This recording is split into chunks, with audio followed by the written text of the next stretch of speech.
well.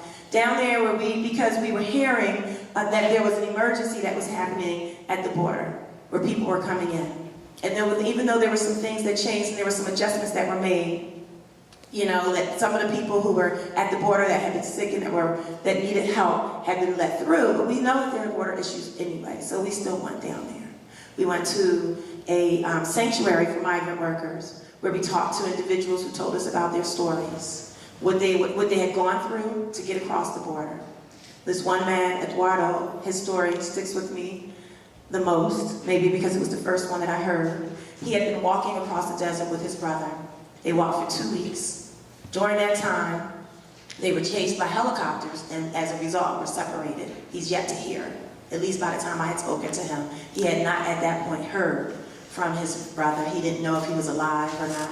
He didn't know if he had made it into the country or if he had somehow been caught, because you can get caught by coyotes, you could be kidnapped, could be held for ransom. Of course, the fact that you're going through this process, you don't have resources anyway. If people don't come up with the ransom, then you could be murdered.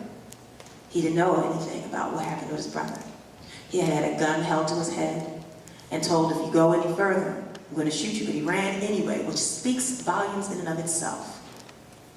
He had been walking for so long that he had so many blisters on his feet and his toenails had fallen off. He was trying to feed his 2 daughters. After we went to that space, we went to a thing called Operation Streamline. And Operation Streamline is where if he had gotten picked up at the border, then he would have been detained, and he would have had a streamlined version, experienced a streamlined version of our judicial process. So in that instance, they have, in Operation Streamline, you sit in the courtroom, and they had a lot of people that came to observe.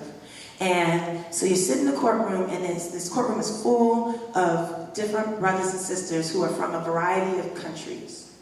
They're sitting there chained up. They have chains around their wrists, around their waist, around their ankles, and those chains are all connected. They're called up 10 at a time. Each person has a lawyer standing behind them. And then there's a translator, and they have headphones on. And in about 30 seconds, their name, where they're from, when they cross the border, you cross the border illegally from this country, do you plead guilty, not guilty? They plead guilty. You're sentenced. Anywhere from 30 to 180 days is what we saw. Then you move on to the next person. The next person, next person, next person. And then that group is shuffled out. All chained up. Not treated the way Dylan Roof was treated after he murdered a whole bunch of people. Chained up because they had the nerve to try to actually be surviving and to seek refuge in our country. The country that these people were from: Honduras, Mexico, El Salvador, where the conditions that they were fleeing from were caused by us in the first place. And this is what we do. And then after their detention, they get deported right back out. The idea is that the detention will, if they're detained for a while, that will discourage them from coming back. One brother who didn't really seem to understand exactly what was going on had been here. This was the second time, I guess, at least the second time. And he was like, if you send me back, I'm just going to keep coming back because I have to. Then he's actually putting himself in positions for higher levels of detention by saying this. I cried the whole time that I'm watching this situation.